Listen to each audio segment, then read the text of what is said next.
Causons Couture, un podcast créatif pour parler de nos garde-robes faites à la main et pour découvrir la communauté couture avec des interviews de ses personnalités, ses entrepreneurs et acteurs qui nous inspirent. Bonjour Héroïne et bienvenue aujourd'hui à Causons Couture. Bonjour Mathilde, merci de m'accueillir sur ton podcast. Avec grand plaisir. J'ai souhaité te rencontrer aujourd'hui parce que j'étais curieuse de ton parcours et de où tu étais aujourd'hui. Est-ce que tu peux nous dire comment est-ce que tu as commencé la couture ? Oui, j'ai commencé la couture, j'ai pas les années vraiment en tête, mais je pense que c'était 2014-2015, peut-être un peu avant, parce qu'à l'époque j'étais une grande fan du blog de Make My Lemonade. Et quand Lisa Gachet a sorti les patrons de couture et avec des tutoriels vidéo, j'ai regardé ces vidéos et je me suis dit mais en fait je pourrais le faire. Et ma mère avait une machine à coudre mais elle cousait de manière très occasionnelle. Et du coup, aux vacances où je suis rentrée chez mes parents, je dis à ma mère, voilà, je voudrais qu'on couse un truc ensemble. Donc on avait cousu un perfecto. Donc elle m'avait expliqué, les bases, comment reporter le patron, etc. Et puis, au Noël suivant, j'ai eu ma machine à coudre. Et puis après, c'était parti, quoi. Et au début, tu as cousu vraiment, comme beaucoup d'entre nous, une passion, le week-end, le soir, à côté de ton boulot beaucoup plus classique et beaucoup à couture. Ouais, alors à l'époque j'étais encore étudiante et c'est je pense aussi ce qui a fait que je me suis vraiment passionnée pour la couture, c'est que je préparais le concours d'avocat et donc je passais mes journées à la bibliothèque à essayer d'emmagasiner des connaissances et je faisais rien de concret de mes 10 doigts et ça devenait très frustrant. Et du coup la couture c'était vraiment pour moi un plaisir de voir que le temps que je passais, j'avais un résultat à la fin qui était en plus utile puisque je pouvais le porter même si tout ce que j'ai cousu n'était pas portable, mais tu vois ce que je veux dire. Oui, bien sûr. Et la couture, ça... Est-ce que est-ce que t'as aimé la mode ? Est-ce que c'est quelque chose qui t'a intéressé ? Ou est-ce que t'as fait toujours des choses de tes 10 doigts ? Ou comment ? Ouais, je suis pas spécialement en mode. J'aime me sentir bien dans mes vêtements, mais j'ai jamais été une grande suiveuse des tendances. Par contre, oui, j'ai toujours été manuelle. Ma mère est très créative et depuis que je suis enfant, on fait plein d'activités manuelles et pour moi, ça c'était naturel. Ouais. Ouais, donc c'était une continuité déjà de quelque chose Oui. qui existait. Donc faire de tes 10 doigts, c'était quelque chose que tu faisais, quoi. Oui. Ouais. En fait, je faisais beaucoup de bijoux juste avant. Et j'arrivais à un point où j'avais trop de bijoux que je pouvais pas mettre. Et du coup, c'était très bien de passer à la couture pour avoir autre chose. Je vois que sur ton blog, t'as fait des bilans de manière régulière, annuelle ou tous les 2 ans à peu près. Ouais.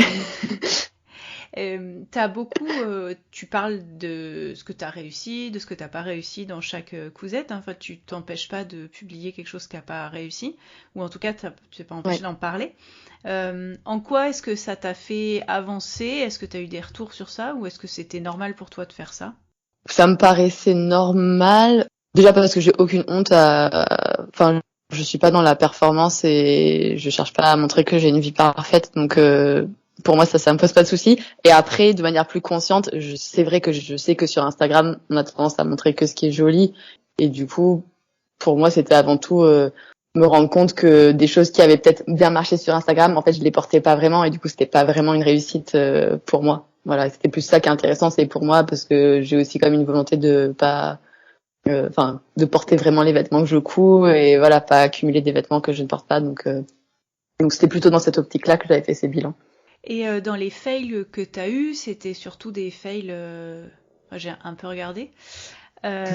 C'était surtout des fails avec des tissus qui n'étaient pas les bons pour des patrons, ou des hacks que tu as testés, puis ça a foiré, en même temps qui ne tente rien à rien. Et parfois, j'ai relu un ajustement de dos que tu n'arrivais pas à trouver le bon ajustement. Ça, c'était il y a quand même quelques années. Est-ce qu'aujourd'hui, tu penses que c'est des choses que tu pourrais éviter et que finalement, tu as appris de ces échecs ? Ou c'est aujourd'hui, même si avec le temps, l'expérience, on ne devient pas parfait non plus, mais je veux dire, c'est des choses que tu penses de débutant et que tu ferais moins ou... Oui et non. Je pense que ça dépend l'optique dans lequel tu couds.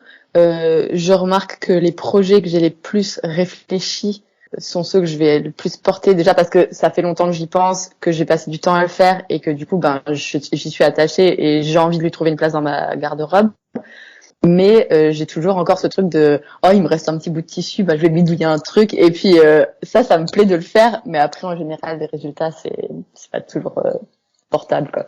C'est moins portable. Ouais. À quel moment est-ce que tu as eu envie de passer à un niveau au-dessus et te lancer dans le patronage, dans la conception? Assez vite, je dirais, parce que je pense que j'ai eu du coup 2-3 vêtements et je voyais assez vite comment les pièces du puzzle s'assemblaient, et ça me paraissait fou de savoir comment ça marche vraiment pour tracer ces formes qui s'assemblent. Et j'avais essayé de décalquer des vêtements à moi et de les assembler, c'était pas un très bon résultat, mais très vite j'ai voulu comprendre comment ça marchait. Et comment est-ce que t'en es arrivé à faire la formation I Am Pattern?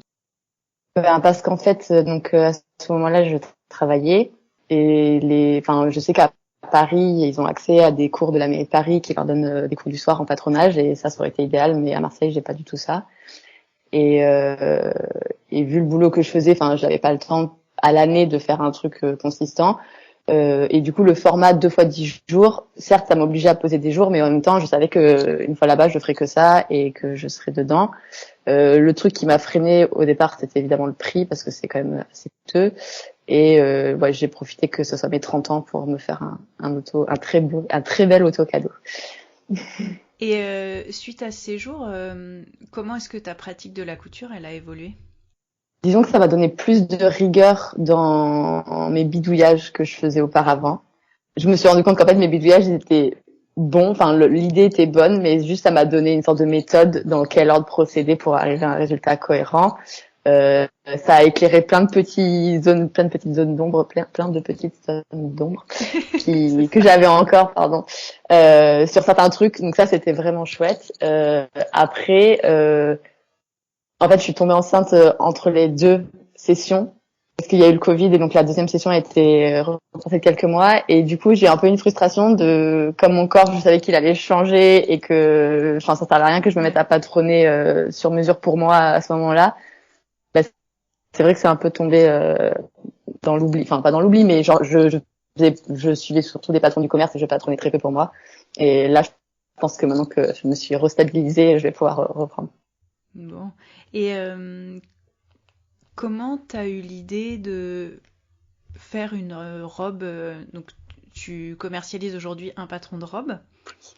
Comment ça s'est fait en fait, ça? Donc c'était un bidouillage. Au départ, j'avais vu avec des copines, on avait vu une robe dans une pub qu'on trouvait trop belle, et je m'étais dit ouais, vas-y, challenge accepted, je vais me la faire.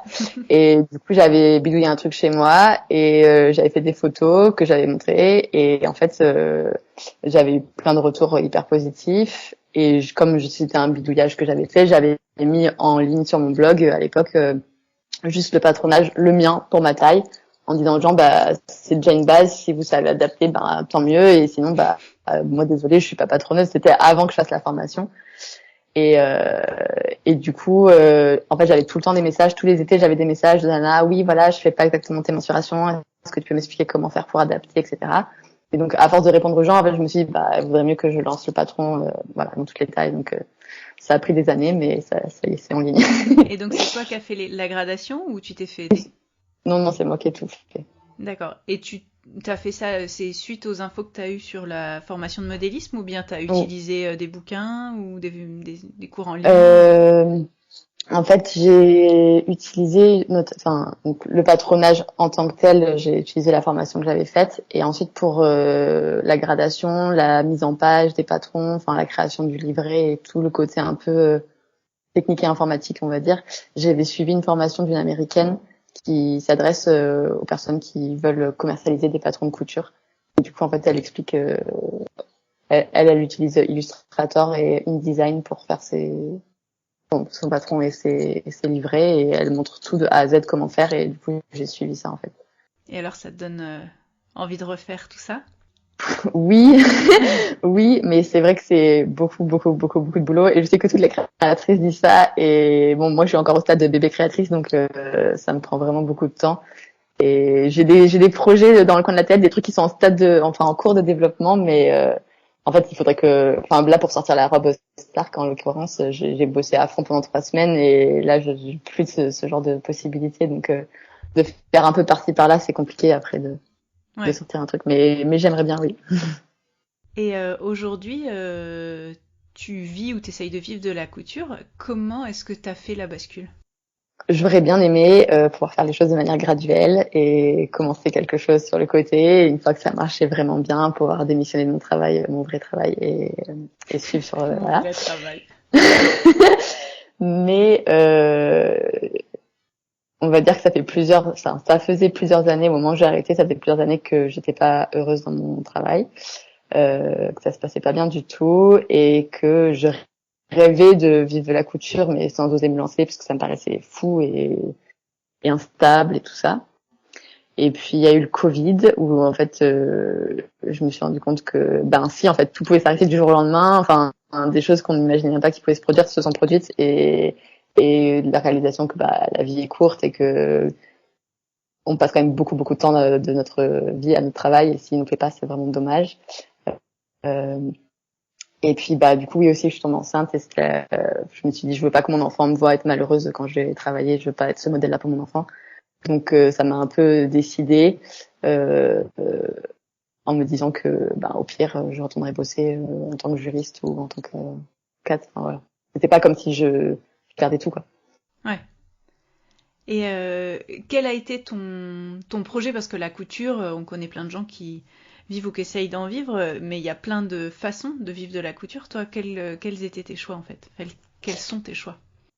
Ma préférence aurait été les patrons de couture. Ouais. Parce que ça me semble idéal, au niveau de l'organisation, de pouvoir travailler de chez soi, au rythme qu'on veut, etc. Et puis il y a quand même le côté créatif, il y a un peu un côté technique. Après il y a toute la partie communication qui est pas ce que je préfère, donc que je me rends compte que c'est quand même le plus important pour vendre, donc ça c'est difficile. Ouais. Mais oui, le patronage, c'était vraiment mon idée numéro 1, on va dire. Ouais. Puis après, je me suis beaucoup comparée à toutes les nanas qui se lancent et qui font plein de trucs trop beaux. Et je me dis, mais le marché est complètement saturé. Et est-ce que je vais passer 2 mois entiers à produire un patron qui, au final, j'en vais en vendre 30 et enfin, ça sera pas rentable. Donc ça m'a fait un peu peur. En parallèle, on m'a contacté pour remplacer quelqu'un pour donner des cours de couture. Donc ça, au moins, c'était un truc fixe à l'année parce que c'était donc pour les enfants et ils s'inscrivent au trimestre ou à l'année et ça me permettait d'avoir une source de revenus stable tous les mois. Donc j'ai fait ça l'année dernière. Là, je vais reprendre ça dans un autre lieu, mais on va essayer de proposer aussi des cours comme ça de manière régulière. Et puis après, j'avais l'idée des séjours couture. Et voilà. Et donc toi, ton idée, c'était plutôt patronner. Est-ce que pour cette ligne de patron, t'avais une idée du style ou t'avais des idées de projet, t'avais déjà des croquis dessinés, des choses comme ça, ou c'était vraiment plus conceptuel pour l'instant? Je voulais faire un truc que j'aurais cousu proposer des vêtements que j'aurais cousus pour moi. Et c'est peut-être un peu égocentré, mais je me disais que tant qu'à faire, autant que ça me plaise. Je pense que la plupart, elles commencent comme ça. Enfin, je pense qu'on développe quelque chose qui nous plaît aussi, sinon c'est... Oui, mais peut-être qu'il y en a qui ont des stratégies de qu'est-ce qui est dans la tendance et essayer de coller à ça pour, tu vois. D'accord. Et moi, j'étais pas du tout là-dedans. C'était plus, sortir un patron, enfin, je sais pas, 5 patrons par an et puis surtout des robes, dos nus, tout ça. C'était un peu ma marque de fabrique. Mais ouais. C'est bien d'habiter à Marseille. C'est plus facile. Oui. Et tu t'es retrouvée à donner des cours. Est-ce que c'est quelque chose auquel tu prends plaisir, ou finalement tu te découvres bien là-dedans ou... J'aime bien transmettre ma passion. Ouais. Après, en fait, je faisais quand même beaucoup d'enfants.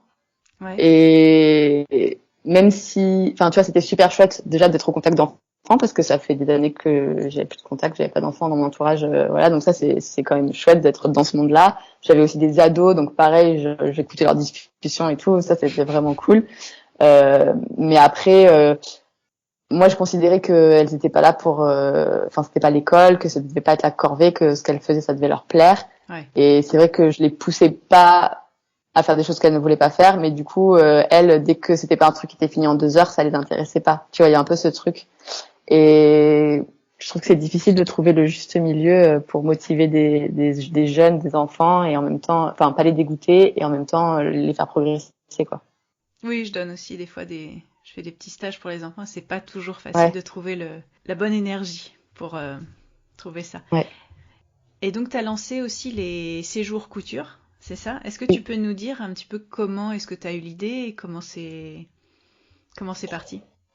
Bah du coup c'est parce que j'ai fait cette formation avec I Am Patterns qui se passe donc en 2 fois 10 jours et pour lequel on peut demander à être logés toutes ensemble, enfin en tout cas par petits groupes, et on vit vraiment en communauté, presque en coloc du coup pendant 10 jours, et avec des gens qui ont les mêmes centres d'intérêt que nous, et du coup enfin il y avait une sorte d'émulation de groupe que j'ai trouvé vraiment super chouette, et que je me suis dit bah ça serait trop bien que ça existe, mais aussi pour les gens qui veulent pas forcément faire du modélisme mais juste de la couture. Et c'est comme ça que l'idée est venue d'une sorte de colo de couture, mais ouais, enfin je sais pas pourquoi je dis mais voilà. Et donc, je me souviens d'avoir vu passer des stories, etc. Ça avait l'air. T'en as organisé donc 2, c'est ça? Oui, on a 2 qui ont eu lieu, ouais. Et alors, t'y as retrouvé. Enfin, est-ce que à la réalisation, t'y as retrouvé ce que toi t'avais eu l'intention d'y mettre? Enfin, t'as trouvé que ça a marché dans Oui, ce sens-là? Ouais. oui, ah oui. Oui, franchement, les 2 groupes qu'il y a eu, c'était des nanas super, et ça c'est, enfin, il y a vraiment eu ce truc de vivre ensemble, etc., qui était vraiment chouette. Ouais, ouais. Et donc, vous aviez des thèmes, c'est ça? Le premier, oui, c'était le manteau, le thème. Donc elles venaient toutes avec un projet manteau, Mhm. euh, sachant qu'on n'avait que 3 jours vraiment sur place, donc toutes ne Ça va sont pas vite. reparties avec leur manteau fini. Voilà, ça va vite. Mais c'était très chouette parce qu'il y avait un peu de tous les niveaux, que les filles s'entraidaient beaucoup, enfin vraiment je pense que tout le monde en a ressorti quelque chose de positif. Et le second, j'avais pour le coup pas imposé de thème pour voir un peu ce que ça pouvait donner aussi, et elles venaient chacune avec leur projet, et c'était vraiment sympa aussi, quoi. C'était que 2 jours. D'accord. Et c'est quelque chose que tu envisages de refaire ou sur lequel tu travailles? Ben du coup j'ai vu l'engouement qu'il y avait eu suite à ces 2 séjours-là, j'ai voulu proposer d'autres dates en premier semestre 2022, Mhm. et malheureusement j'ai pas réussi à remplir en fait les séjours, puisque enfin, pour que ça soit rentable pour moi, pour la location du lieu, etc., j'ai besoin qu'il y ait un nombre minimum Bien sûr. d'inscrites. Et pour aucun des séjours, j'ai eu un nombre minimum d'inscrites.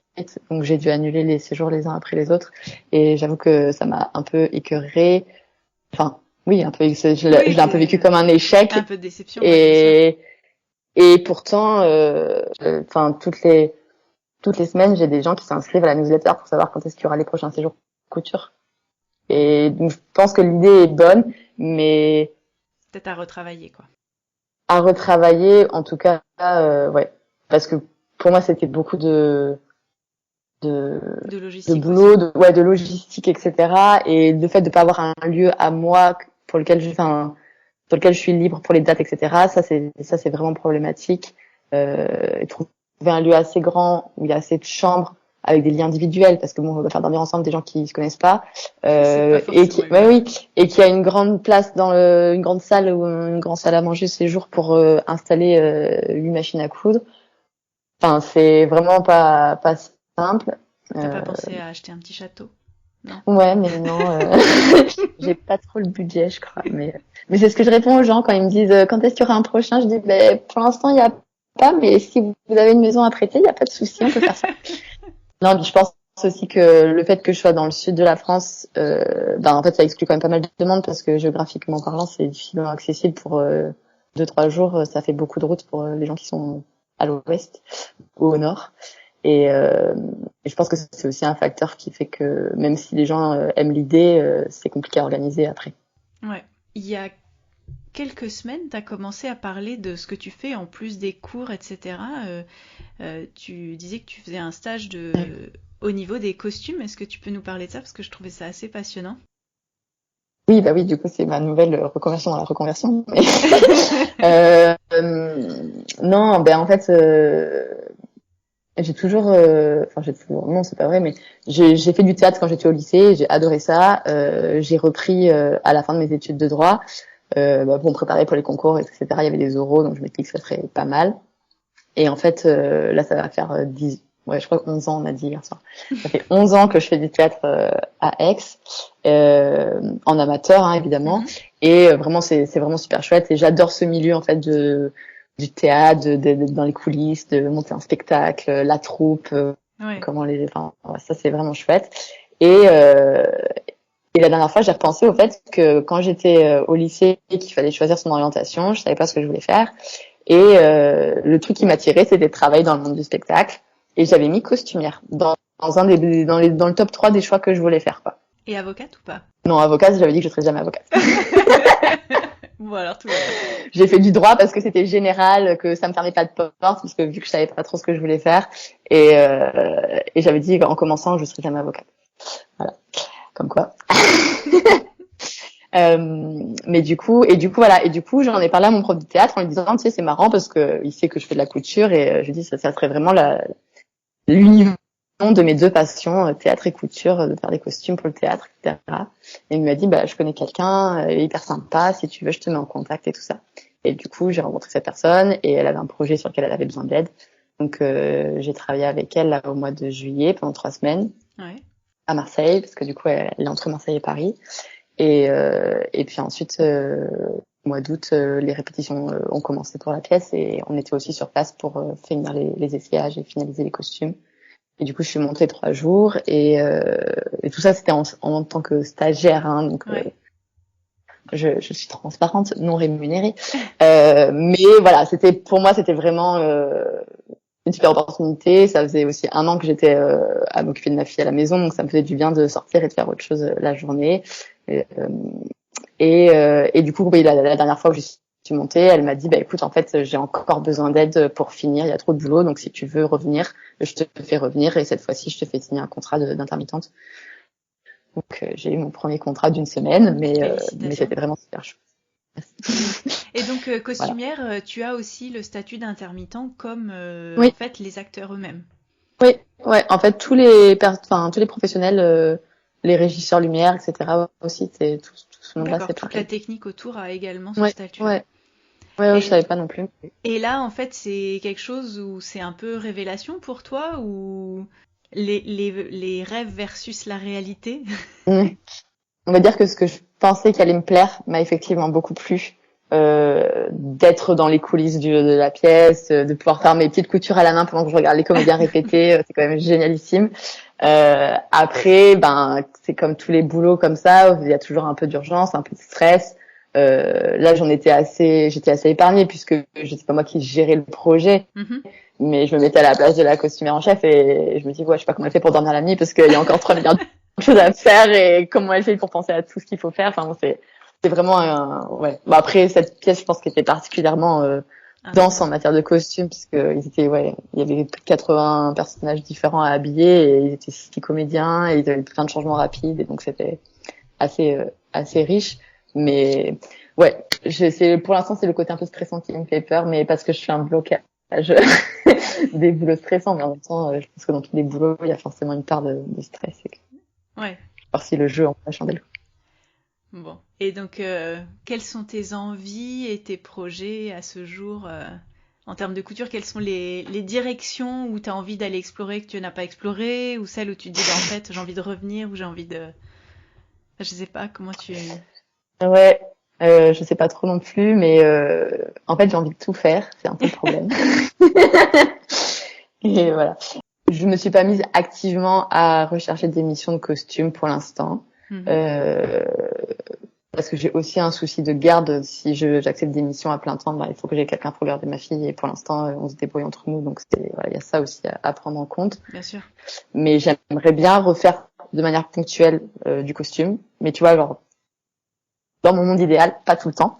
Et juste, tu vois, genre 1 ou 2 semaines par mois, comme ça, je suis à fond pendant 2 semaines, puis après, je peux un peu faire autre chose pour moi. Oui, sans forcément la responsabilité d'une pièce en particulier, vraiment être sur un... Bah écoute, pourquoi pas. Oui, pour l'instant, je me vois plus petite main, tu vois.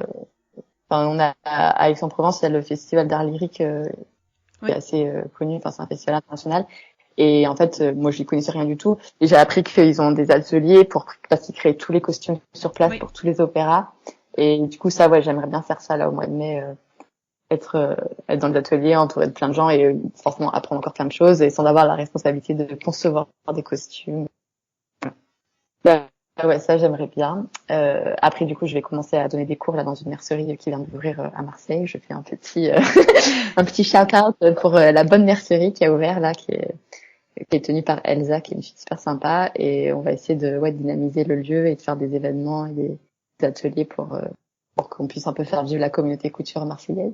Ça c'est cool. J'aime bien aussi cet esprit communauté et entretenir ça, donc ça me fait plaisir. J'aimerais bien sortir 1 ou 2 patrons cette année, mais voilà. Et puis voilà. Et puis je t'avais parlé de cet été. Je me suis dit, mais personne n'a encore fait un podcast couture et entrepreneuriat vraiment, tu vois, parce que moi j'écoute plein de podcasts d'entrepreneurs, mais sur qui sont dans souvent plus des entrepreneurs en ligne qui font des formations, des créateurs de contenu, etc. Et j'aimerais bien moi interviewer les créatrices de patrons, les gens qui ont monté des merceries, etc., savoir leur parcours et tout. Donc j'avais aussi cette idée dans un coin de la tête, mais bon, voilà, je crois que le temps n'est pas très extensible, il va falloir choisir. Oui, bah après, c'est des choses qui peuvent se faire point par point au fur et à mesure. Oui. Voilà, et tu parles, il y a la mercerie qui a ouvert à côté de chez toi, t'as parlé aussi pas mal de la mercerie à Aix. Ça, c'est quelque chose justement que tu apprécies, les lieux en dur, avec les gens, les rencontres, les partages, etc. En fait, je trouve ça tellement courageux que ces filles qui ont mon âge, enfin une trentaine d'années, qui se lancent dans une mercerie en dur alors que on pourrait croire que c'est un peu has-been comme truc et qui ont plein d'idées, qui font je veux dire, tu vois, qu'Alison à Aix, pour le coup, ça va faire bientôt 1 an qu'elle est ouverte. Et enfin, c'est incroyable, elle sort des box, elle a plein de trucs un peu originaux, un peu sympas, et c'est vrai que entre Aix et Marseille, pour l'instant, on n'avait pas trop de merceries un peu cool, un peu modernes, qui proposent des trucs qu'on voit sur Instagram. C'est un peu bête, mais oui. Tu vois, on a des vendeurs de tissus, etc., mais j'ai jamais vu du atelier brunette en magasin, enfin des choses comme ça. Et puis le côté de faire des apéros couture ou des ateliers de couture, etc. Ça, je trouve ça chouette de faire se rencontrer les gens. Je pense qu'aujourd'hui, soit t'as les grandes chaînes type Mondial Tissu et Co, soit t'as des petites boutiques, mais pour le coup, elles peuvent difficilement survivre en faisant exactement la même chose. Oui. Il leur faut forcément une plus-value qui va être la communauté, qui va être la nouveauté, qui va être l'exceptionnel, etc. Donc, ouais, c'est vrai. L'animation, les cours, c'est forcément une partie de leur plus-value qui fait qu'elles se démarquent. Et c'est vrai que d'avoir des contacts avec des gens comme toi qui donnent des cours, qui ont une visibilité, qui partagent des choses, ça crée une communauté de personnes autour. Et donc, on leur souhaite à tous et toutes partout en France plein de bonnes ondes pour que ça continue de fonctionner, parce que je sais que c'est pas toujours facile les merceries en ce moment. Donc voilà. Alors en mode discussion honnête, est-ce qu'aujourd'hui tu vis de la couture ou est-ce que tu as des moyens dans ton entourage, ton conjoint, ta famille qui font que tu arrives à subvenir par ailleurs à tes besoins? Oui, en fait, comme je disais, j'ai pas de garde pour ma fille à temps plein, et en fait, je considère que je travaille à mi-temps, et on va dire que grâce à la couture, je gagne à peine un mi-temps, moi, non mais même pas, la moitié d'un mi-temps.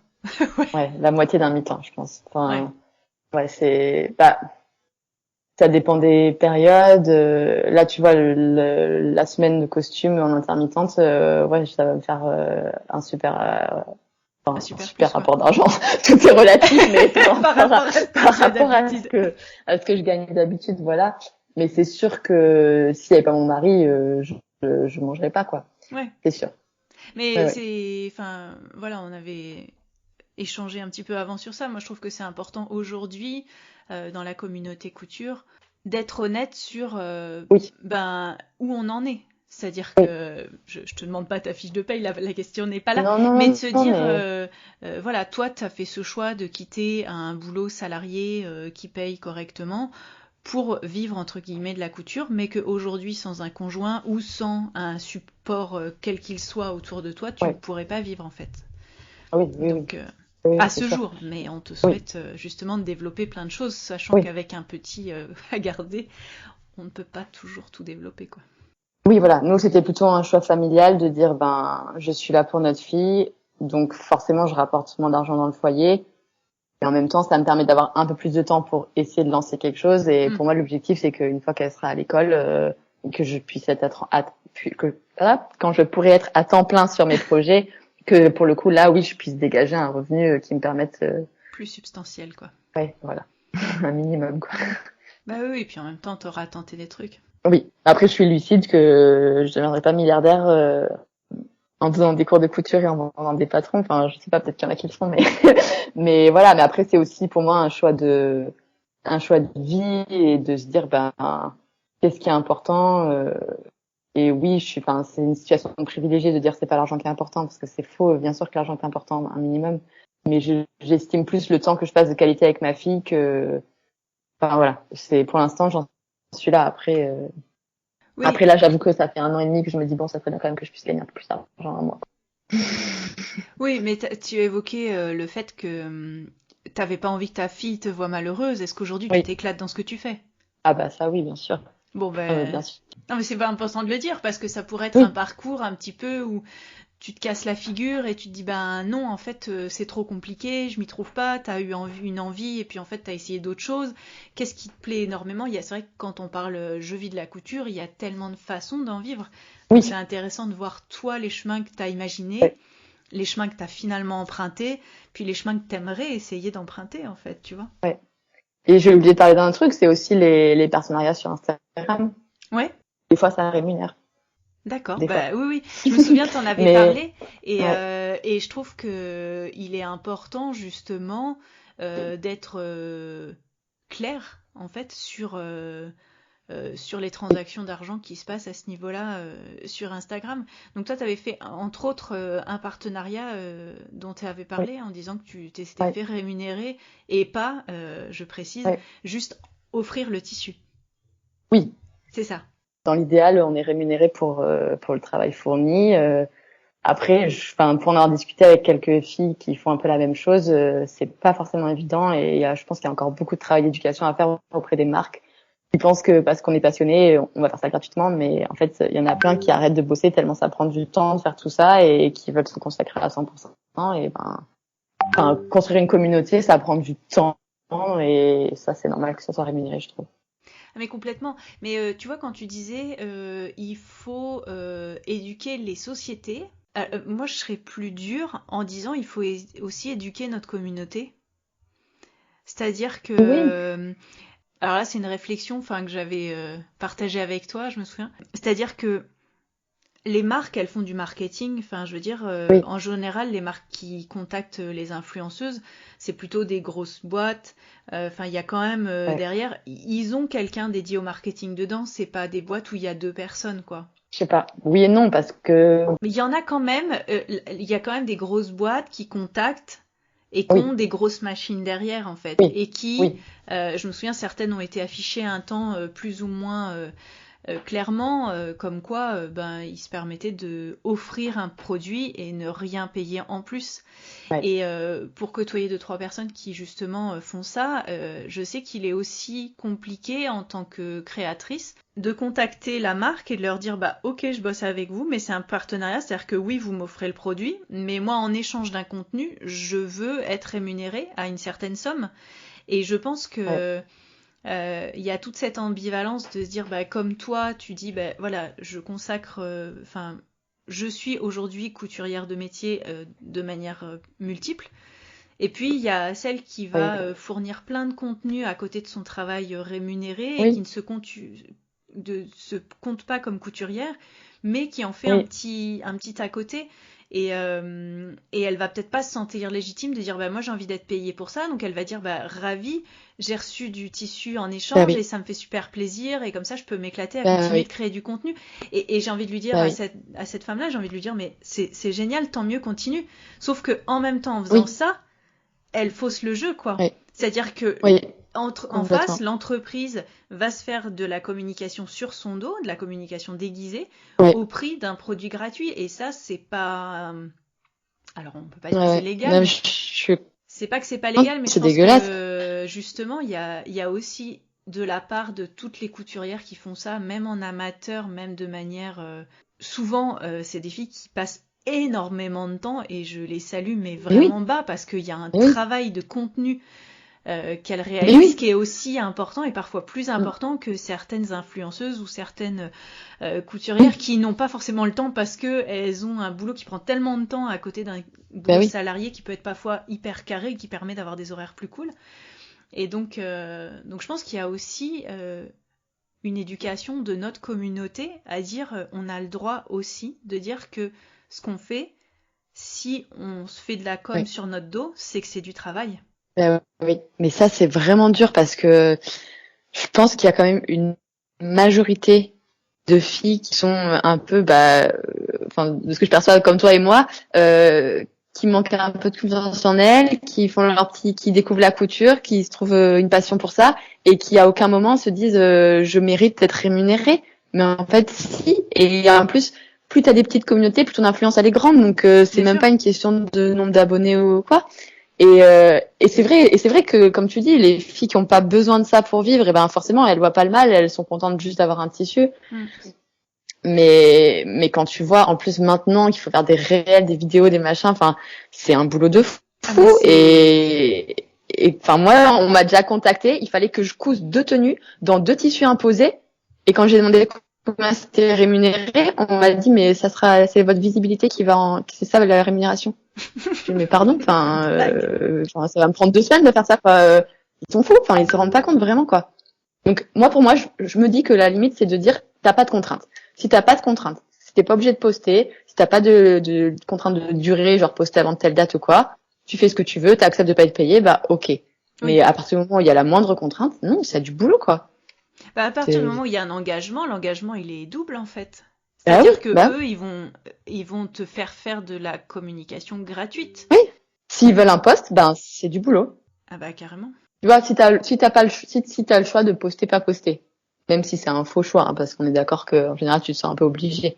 Mais et puis si en plus tu t'éclates à faire ton truc, forcément t'as envie de poster avec plaisir, ce que je peux comprendre. Oui, mais quand on dit je vous envoie ça, mais c'est juste pour découvrir, forcément il y a quand même ce deal inconscient de jouer sur sur ton plaisir, sur ta passion, etc. Donc Et tu vois le truc, la réflexion que je m'étais faite qui m'avait vraiment fait prendre, qui m'avait, oui, pas surprise, mais faire réaliser à quel point c'était grave entre guillemets, c'est que si on était des hommes, je suis sûre que ça se passerait pas comme ça. Je pense qu'il y a assez un peu genre c'est un truc de bonne femme, elles font ça dans leur coin. C'est fou, hein. Ça a été ma réflexion aussi quand on a parlé, c'est que la couture, il y a ce côté, comme tu disais, les merceries un peu old school. La couture, c'était les mamans qui faisaient ça. Enfin, moi, je sais que ma grand-mère, elle a commencé par habiller ses enfants, tout simplement, parce qu'avant les années 50, il n'y avait pas de prêt-à-porter. Donc, en fait, soit on allait à la couturière, soit la moitié des dames faisaient leurs vêtements pour leurs enfants parce qu'il n'y avait pas le choix. Donc, c'était quelque chose que tout le monde faisait plus ou moins. C'était un truc de femme. C'est un peu comme la cuisine. Enfin, tout le monde en fait et tout le monde était un peu obligé d'en faire. Avec le prêt-à-porter, c'est quelque chose qui s'est un peu qui a un peu arrêté. Puis il y avait la révolution des années 70 et je sais que ma mère qui a bientôt 70 ans, elle fait partie de celles qui n'ont vaguement appris la couture à l'école, mais qu'on dit non, nous on fait pas tout ça. Et on est nous cette génération qui reprend ça et qui s'investit là-dedans et à qui ça plaît. Et en fait, je pense que, comme tu dis, on est une majorité de femmes et que je crois sincèrement que parce qu'on est des femmes, parce que c'est un truc de bonne femme, On se ouais. permet de jouer sur ça et sur... alors maintenant, ça commence à prendre un peu d'ampleur et devenir un peu mode, entre guillemets, mais à la base, c'était d'abord un truc où je le fais pour me faire plaisir, et comme je le partage dans mes épisodes sur la couture thérapie, ça joue tellement sur la thérapie enfin, de manière thérapeutique à plein de Ouais. niveaux que c'est pas avant tout un truc de mode, mais c'est avant tout un truc personnel de plaisir et de partage. Et j'ai souvent, on Ouais. en reparlait hier avec une autre couturière, ce retour comme quoi la communauté couture, il y a vraiment cette bienveillance et cette écoute et cette gentillesse. Donc je pense qu'il y a vraiment un terroir particulier Ouais. d'écoute et d'attention à l'autre. Et en fait, moi, avec tous ces retours sur ces histoires d'argent, j'ai l'impression que des fois on se paye un peu notre tête, quoi. Oui, mais après il y a aussi le fait que finalement les gens qui se lancent de manière professionnelle, c'est des gens comme nous, des filles qui se lancent en tant que créatrices, des filles qui se lancent avec une mercerie en ligne, et quelque part elles ont déjà une sorte de mini communauté qui les suit, à qui ça fait plaisir. Enfin, tu vois, quand je fais de la pub pour Callison, elle me paye pas, évidemment. Enfin, ça me fait plaisir. Elle habite à côté de chez moi, elle est hyper sympa. Je relais ses infos. Et tu vois, c'est dur de mettre la limite. Ah, Enfin, complètement. Ouais, parce ouais. que Je pense qu'il y a parce que je plusieurs... pense qu'il y a un peu ce Oui, oui, toute cette côté de communauté, elle est... Euh, c'est ça, t'as il y envie a, de faire plaisir avec quelqu'un avec qui tu travailles, ou avec quelqu'un avec qui tu découvres, bah ou oui, où bah oui, dont t'apprécies le c'est travail, et ça, forcément c'est autant tu ça. vas repartager le réel de la copine qui coud à côté de ses heures de boulot, que tu vas partager Oui, le réel d'une créatrice qui fait quelque chose qui te fait kiffer aussi. Et c'est bah vrai, oui, avec les repartages, avec les tags, avec les hashtags, etc. La limite entre copinage, appréciation, communication, publicité, etc., elle est hyper c'est floue et difficile. elle peut Ouais, être ouais, ouais, parfois très compliquée. ouais, ouais, Intra-communautaire, en fait. ouais, ouais. Au-delà Oui, du bah oui, sujet avant, qui était plutôt les grosses boîtes qui veulent oui, essayer de se faire de la pub c'est ça. au sein du truc. Ouais, ouais, non, c'est tout un questionnement, un sujet, mais je pense que ces dernières années, on a beaucoup avancé parce qu'il y en a beaucoup, surtout avec 2020, je pense, Oui, ce gros changement de vie qui se sont proposés de tenter d'en vivre et de se dire comment je fais. Bon, pour les auditeurs que ça intéresse, j'en reparlerai. Pour les autres, ben, je suis désolée, j'en reparlerai. oh, cool, je vais suivre ça m'intéresse. Non, en fait, pour être très clair, j'aimerais parler de justement les gens qui sont de voir avec des créateurs, enfin créateurs, parce que je pense qu'on est toutes créatrices à chacun, quel que soit notre niveau, que ce soit créer des patrons, que ce soit donner des cours, que ce soit être influenceur couture ou quoi que ce soit. À un moment, on crée. Et donc, je voudrais essayer de rencontrer des gens qui en vivent, et puis dans quelles conditions aussi. Je pense que c'est important pour nous toutes qui suivons. Et Oui, comme tu dis, sur Insta, il y a ce côté un petit peu, on adoucit les angles, quoi. Et de se dire, oui, bah parfois j'en vis, puis parfois, bah clairement, bah j'en vis pas. Et je trouve ça bien que tu nous le dises aussi clairement, parce que c'est important pour les gens qui disent, ah bah je vais essayer d'en vivre, de se dire, bah oui, mais dans quelle mesure et dans quoi, comment, quoi. oui.